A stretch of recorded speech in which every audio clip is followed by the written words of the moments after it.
ಸ್ನೇಹಿತರೆ, ಇದು ನಮ್ಮ ಅಣ್ಣನ ತೋಟ. ಇಲ್ಲಿ ನಮ್ಮ ಅಣ್ಣ ಗಿಡ ಪಡ ಎಲ್ಲನೂ ಬಿಟ್ಬಿಟ್ಟವನೆ. ಆರು ಉಳಿಸಿಲ್ಲ, ಏನಿಲ್ಲ. ಅವನ್ನೇ ಕೇಳೋಣ, ಏನು ಸಮಾಚಾರ, ಯಾಕೆ ಉಳಿಸ್ತಾ ಇಲ್ಲ. ಮೈದಲ್ಲಿ ಏನೇನೋ ಹಾಕ್ಯವನೆ. ಏನು ಇವನೇ ಒಂಥರ ಬೇರೆ ಮೆಥಡಲ್ಲಿ ತೆಂಗಿನ ಮರದ ಮಧ್ಯೆ ಬಾಳೆ ಎಂಥದ್ದು ಗಿಡಗಳು ಹಾಕವನಪ್ಪ. ನೋಡೋಣ, ಹೋಗಿ ಕೇಳೋಣ, ಅದೇನೋ ಕೆಲಸ ಮಾಡ್ತಾವನೆ, ವಿಚಾರ ಮಾಡೋಣ. ಒಬ್ಬೊಬ್ಬರು ಒಂದೊಂಥರ ರೈತರು, ಒಬ್ಬೊಬ್ರು ಒಂದೊಂಥರ ಮಾಡ್ತಾರೆ. ಗಿರೀಶಣ್ಣ, ಇದೇನು ಆರು ಉಳಿಸ್ದಂಗೆ ಗಿಡ ಎಲ್ಲ ಬೆಳೆದು ಮೈದಲ್ಲಿ ಪರಂಗ್ಲಿ ಗಿಡವೇ. ಆಮೇಲೆ ಏನು ಅದೇಂಥ ಗಿಡ ಅದು, ಆ ಗಿಡ ಅದು ನೋಡಿ, ಇದು ಕೋಕೋ. ಇಲ್ಲಿ ಕೋಕೋ ಗಿಡ ಬೇರೆ ಹಾಕಿದಿರಿ.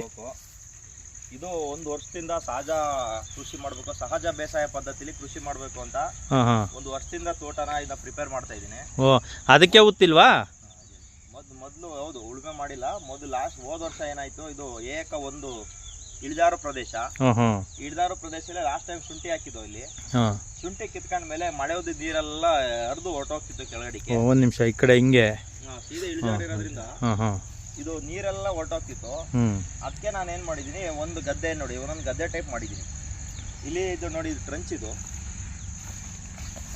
ಏನ್ ಕೆಲಸ ಮಾಡೋಂಥದ್ದು ಏನು ಇರೋದಿಲ್ಲ, ಎಲ್ಲ ಅದೇ ಆಗುತ್ತೆ.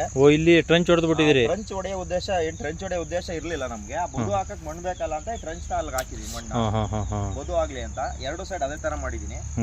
ಆ ಟ್ರಂಚ್ ಒಳಗಡೆ ಎರಡು ಮರದ ಮಧ್ಯಕ್ಕೆ ಟ್ರಂಚ್ ಬಂದಿರೋದ್ರಿಂದ ಅಲ್ಲಿ ಎರಡು ಮರದ ಮಧ್ಯಕ್ಕೆ ಒಂದು ಕೋಕೋ ಹಾಕಿದೀನಿ.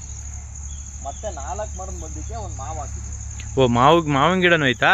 4 ಮರದ ಮಧ್ಯ ಬರಂಗೆ ಮಾವು ಅಗ್ಲಾಗ್ ಬೆಳೆಯುತ್ತೆ ಅಂತ 4 ಮರದ ಮಧ್ಯಕ್ಕೆ ಹಾಕಿದೀನಿ. ನೋಡ್ತೀನಿ ಮಾವಿನ ಗಿಡ ಹೆಂಗ್ ಬಂದದೆ. ಇದು ಮಲ್ಲಿಕಾ ಅಂತ, ಮಲ್ಲಿಕಾ ವೆರೈಟಿ ಮಾವು. ಮಲ್ಲಿಕಾ ಅಂತನಾ? ಮಲ್ಲಿಕಾ ವೆರೈಟಿ ಮಾವು. ಇದು ಚೆನ್ನಾಗಿ ಬಂದಿದೆ. ಲಾಸ್ಟ್ ಇಯರ್ ಹಾಕಿರೋದು. ಒಂದು 8 ತಿಂಗಳಾಗಿದೆ ಇದೆಲ್ಲ ನಾಟಿ ಮಾಡಿ. ಮತ್ತೆ 2 ಮಾವು ಮತ್ತೆ ಕೋಕೋ ಮಧ್ಯೆ ಒಂದು ಬಾಳೆ ಬನಾನಾ ಹಾಕಿದೀನಿ. ಬಾಳೆ ಯಾವ್ದು ಇದು? ಬಾಳೆ ಇದು ಪಚ್ಚಬಾಳೆ. ಚೆನ್ನಾಗಿ ಬಂದಿದೆ. ಇದು ಎಷ್ಟು ತಿಂಗಳದು? ಇದು ಒಂದು 6-7 ತಿಂಗಳಾಗಿರ್ಬೋದು. ಅಂದ್ರೆ ಇದೆಲ್ಲ ಗೊಬ್ಬರ ಏನು ಹಾಕಿಲ್ಲ? ಗೊಬ್ಬರ ಏನಿಲ್ಲ, ಸಹಜವಾಗಿ ಬೆಳೀತದೆ. ನಟ್ಟಾಗ ಒಂದು ಸ್ವಲ್ಪ ಹಾಕಿದೆ ಅಂತ ಅನ್ಸುತ್ತೆ. ಒಂದು 5 kg ಅಷ್ಟನ್ನ ಹಾಕಿದೆ ಎಲ್ಲ ಪೂರ. ಯಾಕಂದ್ರೆ ನಟ್ಟಾಗ ಹಾಕಿ ಅಂತ ಹೇಳಿದ್ರು ನಮ್ಮ ಸ್ನೇಹಿತರೆಲ್ಲ. ಆಗ ಹಾಕಿದ್ಬಿಟ್ರೆ ಯಾವ್ದು ಗೊಬ್ಬರ ಹಾಕಿಲ್ಲ. ಈಗ 2 ಇದ್ರ ಮಧ್ಯೆ ಒಂದು ಬಾಳೆ ನಟ್ಟಿದ್ದೀನಿ. ಮತ್ತೆ ಬಾಳೆ ಮತ್ತೆ ಕೋಕೋ ಮಧ್ಯೆ ಒಂದು ಪಪ್ಪಾಯ ಹಾಕಿದೀನಿ. ಹೋದ್ ಸೈಡ್ ಅಷ್ಟೇ, ಅದು ಮಾವು ಮತ್ತೆ ಬನಾನಾ ಮಧ್ಯೆ ಪಪ್ಪಾಯ ಹಾಕಿದೀನಿ.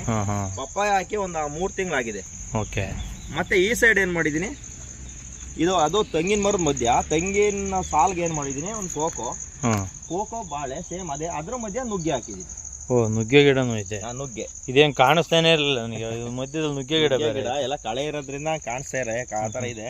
ಈಗ ಈ ಕಳೆ ಎಲ್ಲ ನಿಂಗೆ ಕಿತ್ಬಿಡೋದಾ ಇಲ್ಲ ಆರು ಉಳಿಸ್ತೀರಾ? ಕಳೆ ಉಳಿಸೋ ಅವಶ್ಯಕತೆ ಇಲ್ಲ, ಏನು ನಾನು ಉಳಿಸಿಲ್ಲ. ಕುಡ್ಲಲ್ಲಿ ಏನ್ ಮಾಡ್ತೀವಿ, ಕುಯ್ದ್ಬಿಟ್ಟು ಗಿಡದ ಗೆಡ್ಡೆಗೆ ಹಾಕತ್ತೀವಿ. ಆ ತರ. ಆ ಗಿಡ ಈಗ ಚಾಪ್ ಕಟ್ಟರ್ ತರಬೇಕು, ಇದು ಮಿಷಿನ್ ಬರುತ್ತಲ್ಲ ಕಟ್ ಮಾಡೋದು, ತಂದಿಲ್ಲ ಇನ್ನೂ. ಇವಾಗ ಸದ್ಯಕ್ಕೆ ಕೈಲೇ ಕೂದ್ ಹಾಕ್ತಾ ಇದೀವಿ. ಅದ ಕೂದ್ಬಿಟ್ಟು ಅಲ್ಲಿಗೆ ಹಾಕ್ತೀನಿ. ನೋಡಿ, ಇದು 3 ತಿಂಗಳಾಗಿದೆ ಅಷ್ಟೇ ನಟ್ಟು. ಆಲೆ ಹೂ ಆಗಿದೆ ನೋಡಿ, ಪಪ್ಪಾಯ 3 ತಿಂಗಳಾಗಿದೆ ಅಷ್ಟೇ, ಹೂ ಆಗಿದೆ. ಆದ್ರೆ ಹೂ ನಿಲ್ಲಲ್ಲ, ಉದುರೋಗ್ಬೋದು ಮೋಸ್ಟ್ಲಿ, ಯಾಕಂದ್ರೆ ಇನ್ನೂ ಸ್ಟೆಮ್ ಗಟ್ಟಿಯಾಗಿಲ್ಲ.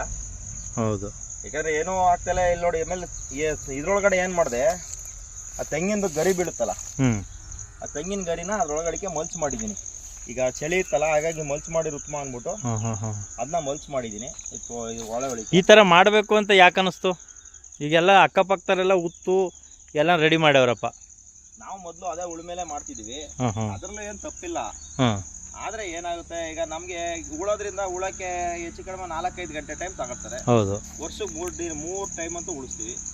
ಅಲ್ಲಿಗೆ 5 ಗಂಟೆ ಅಂದ್ರೆ 14, 20 ಗಂಟೆ. 20 ಗಂಟೆ ಅಂದ್ರೆ 1,000 ಅಂದ್ರೆ 20,000 ರೂಪಾಯಿ ಅದಕ್ಕೆ ಬೇಕು. ಆಗುತ್ತೆ, ದುಡ್ಡು ಕೊಡ್ತೀವಿ ಸುಮ್ನೆ. ಅದರಿಂದ ನಮ್ಗೆ ಉಪಯೋಗ ಏನಿಲ್ಲ. ಉಳೋದ್ರಿಂದ ಉಪಯೋಗ ಏನಿಲ್ಲ. ನಾವ್ ಇದೇ ಕಳೆನ ಬೆಳೆಸ್ತೀವಿ, ಆ ಕಳೆನ ಕಟ್ ಮಾಡಿ ಮಲ್ಚ್ ತರ ಹಾಕ್ತಿವಿ. ಈ ಕಟ್ ಮಾಡಕ್ ಏನಿಲ್ಲ, ನಾವೇ 1 ಗಂಟೆ ಸಂಜೆ ಟೈಮು ಫ್ರೀ ಆದಾಗ ಕಟ್ ಮಾಡ್ಕೊಂಡು ಹಾಕೋದು. 2 ತಿಂಗಳು 3 ತಿಂಗಳಿಗೆ ಜಾಸ್ತಿ ಬೆಳೆದಾಗ ಇನ್ನೂ ಬೆಳೆಯಕ್ ಬಿಡ್ತೀನಿ. ಇನ್ನೂ ಬೆಳೆದ್ಮೇಲೆ ಕಟ್ ಮಾಡಿ ಹಾಕ್ತೀನಿ. ಕಸದಿಂದ ರಸ ತೆಗಿಯೋದು ಅಷ್ಟೇ. ಈಗ ಆಮೇಲೆ ಇನ್ನೇನು ಹಾಕೋ ಅವಶ್ಯಕತೆ ಇಲ್ಲ, ಯಾಕಂದ್ರೆ ಬಾಳೆ ಎಲ್ಲ ಚೆನ್ನಾಗಿ ಬರ್ತಾ ಇದೆ. ತುಂಬಾ ಚೆನ್ನಾಗಿ ಬಂದಿದೆ ಬಾಳೆ. ಹೌದು. ಮತ್ತೆ ಇದ್ರ ಮಧ್ಯೆ ಗೆಣಸು ಕೂಡ ಹಾಕಿದೀನಿ. ಗೆಣಸು ಇನ್ನೂ ಹಬ್ಬಿಲ್ಲ. ಮಧ್ಯ ಗೆಣಸು ಹಾಕಿದಿರಿ. ಗೆಣಸು ಹಾಕಿದೀನಿ, ಅದ್ರ ಮಧ್ಯೆ ಸೂಪರ್ ನೇಪಿಯರ್ ಹಾಕಿದೀನಿ. ಯಾಕೆ ನಮ್ಮ ಮೊಸಗ್ ಬೇಕು ಅಂತ, ಬದುಗೆ ಗಟ್ಟಿ ಆಗ್ಲಿ ಅಂತ ನೇಪಿಯರ್ ಹಾಕೊಂಡಿದೀನಿ. ನೇಪಿಯರ್ ಕಟ್ ಮಾಡಿದೀನಿ, ಅದಕ್ಕೆ ಅದು ಕಾಣಿಸ್ತಾ ಇಲ್ಲ. ಮಣ್ಣು ಇದು ಕೆಳಕ್ಕೆ ಜಾರದಂಗಿರ್ಲಿ ಅಂತ. ಮತ್ತೆ ಇದ್ರ ಮಧ್ಯೆ ಈಗ ಮುಂಚೆ ಈಗ ಮಾಮೂಲಿ ಉಳುಮೆ ಮಾಡಿವರಲ್ಲ, ಅವಾಗಲೂ ನೋಡಿದ್ದೆ ಒಂದ್ಸತಿ ತೋಟನ. ಅವಾಗ್ಲಿಗೂ ಇವಾಗ್ಲಿಗೂ ತುಂಬಾ ವೇರಿಯೇಷನ್ ಇದೆ ತೋಟ. ಬರ್ತಾ ಇದೆ ಅಂದ್ರೆ ಇನ್ನೂ 10 ತಿಂಗಳಾಗಿದೆ ನಾನು ಶುರು ಮಾಡಿ. ಇನ್ನೂ ಮುಂದಕ್ಕೆ ಇಂಪ್ರೂವ್ ಆಗ್ಬೇಕು. ಹಸಿರು ಚೆನ್ನಾಗಿ ಹಸಿರು ಇದೆ, ಹಸಿರು ಗಟ್ಟಿದೆ ಚೆನ್ನಾಗಿ. ಅದಕ್ಕೂ ರೀಸನ್ ಇದೆ. ಲಾಸ್ಟ್ ಟೈಮ್ ನಾನು ಮಾಡಿದಾಗ ನೋಡಿದ್ದು ಡ್ರಿಪ್ ಅಲ್ಲಿ ಮಾಡಿದೆ. ಡ್ರಿಪ್ ಪೈಪ್ ಹಾಕ್ಬಿಟ್ಟು ಡ್ರಿಪ್ ಅಲ್ಲಿ ನೀರು ಕೊಡ್ತಾ ಇದೆ ಗಿಡಗಳಿಗೆಲ್ಲ. ನನಗೆ ಅಷ್ಟು ಯಾಕೋ ಸಮಾಧಾನ ಆಗಿಲ್ಲ. ಏನಾಗುತ್ತದೆ, ಡ್ರಿಪ್ ಅಲ್ಲಿ ಕೊಡೋದ್ರಿಂದ ನಾವು ಎಲ್ಲಿ ನೀರು ಬೀಳ್ತದೆ ಬೇರೆ ಅಲ್ಲಿ ಮಾತ್ರ ಆಕ್ಟಿವ್ ಆಗಿರ್ತದೆ. ಅದಕ್ಕೆ ಪೋಷಕಾಂಶಗಳು ಅಲ್ಲಿಗೆ ನಾವು ಗೊಬ್ಬರ ಕೊಟ್ಟರೆ ಮಾತ್ರ ಅದು ಎಲ್ಲಿ ತಗೊಳುತ್ತೆ. ಇಲ್ಲಿ ಬೇರೆ ಜಾಗಗಳಿಗೆಲ್ಲ ಅದು ಹೋಗಿ ತಗೊಳಕ್ಕಾಗಲ್ಲ ಅಂತ ನನ್ನ ಭಾವನೆ. ಅದಕ್ಕೆ ಏನು ಮಾಡಿದ್ದೀನಿ ನೋಡಿ, ಮೇಲೆ ಜಗ್ತಿಟ್ಟಿದ್ದೀನಿ. ಅದು ಕೆಲವರೆಲ್ಲ ಹೇಳಿದ್ರು ಒಳಗಡೆ ಉಣಸು ಮೇಲೆ ಯಾಕೆ ಹಾಕಿದ್ದೀರಾ ಅಂತ ಹೇಳಿದ್ರು. ಮೇಲೆ ಹಾಕೋ ಉದ್ದೇಶನೂ ಐತೆ. ಈಗ ಅದೇನು ಪರ್ಮನೆಂಟಾಗಿ ನಾವು ಹಾಕಲ್ಲ. ಈಗ ಕೋಕೋ ಆಗಲಿ ಈ ಗಿಡ ಎಲ್ಲ ಮೇಕ್ ಬೆಳೀತು ಅಂದರೆ ಅದು ಆರೋಕ್ಕಾಗಲ್ಲ. ಆವಾಗ ನಾವು ಬೇರೆ ಮೆಥಡಲ್ಲಿ ನಾವು ನೀರು ಕೊಡಬೇಕಾಗುತ್ತೆ. ಯಾಕಂದ್ರೆ ಇಲ್ಲಿ ಏನು ಮಧ್ಯ ಬರುತ್ತಲ್ಲ, ಇಲ್ಲಿ ನಾವು ಮಾಡ್ಕೋಬೇಕಾಗುತ್ತೆ. ಅವಾಗ ಏನು ಬಗ್ಸಿ ಪದೇ ಪದೇ ಬಗ್ಸಿ ಬೇರೆಲ್ಲ ಹಾಳು ಮಾಡಬಾರ್ದು ಅಂತ ಬಗ್ಸಿಲ್ಲ, ಹಂಗೆ ಮೇಲಿಟ್ಟಿದ್ದೀನಿ. ಅದೇ ನಾವು ಬೇಕಾದ್ರೆ ನಾವು ಏನಾದ್ರು ಕಸ್ಟಮೈಸ್ ಮಾಡ್ಕೋಬೋದು ಅದನ್ನ. ಯಾಕಾಗಿ ಅದು ಇದು ಮಾಡ್ತಿಲ್ಲ. ನೇಪಿಯರ್ ಏನಕ್ಕೆ ಮಧ್ಯ ಅಂದ್ರೆ ನಮ್ಮ ಮೇವುಗಳು ಬೇಕಾಗುತ್ತೆ. ಮತ್ತೆ ಮಲ್ಚಿಂಗು ಕೂಡ ಇದು ಕಟ್ ಮಾಡ್ಬಿಟ್ಟು ಹಾಕಿದ್ರು ಮಲ್ಚ್ ಆಗುತ್ತೆ. ಮತ್ತೆ ನೋಡಿ ಎಲ್ಲ ತೆಂಗಿನ ಸಸಿ ಹತ್ರನು ಕಾಯಿ ಸುತ್ತ ಕಾಯಿ ಮಟ್ಟ ಬರುತ್ತಲ್ಲ, ಕಾಯಿ ಮಟ್ಟ ನೀವು ಮಾರಕ್ ಹೋಗಲ್ಲ. ಏನಕ್ಕೆ ಮಾರ್ತೀರಾ, ಅದು ಅಲ್ಲೇ ಗೊಬ್ಬರ ಆಯ್ತದೆ. ಇದೆಲ್ಲ ಹಾಕ್ತಿವಿ. ಸ್ನೇಹಿತರೆ, ಇಲ್ಲಿ ಈ ಥರ ಉಳಿಸ್ತಲೇ ಅಲ್ಲೇ ಒಂದು ಸುಮಾರು 8-9 ತಿಂಗಳಿಂದ ಮಾಡಿಸ್ತಾ ಇದ್ದಾರೆ. ನಿಮಗೆ ಮರಗಳು ಹತ್ರಕ್ಕೆ ಹೋಗಿ ತೋರಿಸ್ತೀನಿ. ತೆಂಗಿನ ಮರನ ಹುಟ್ಟಿದೆ ನೋಡಿವ್ರಂತೆ. ನೋಡಿ ಅಲ್ಲಿ ನೀವು ಕೆಳಗೆ ನೋಡಬೇಡಿ, ಕೆಳಗೆ ಕಾಯಿ ಬಿಟ್ಟಿರೋದು ಅದು ಹಳೇದು.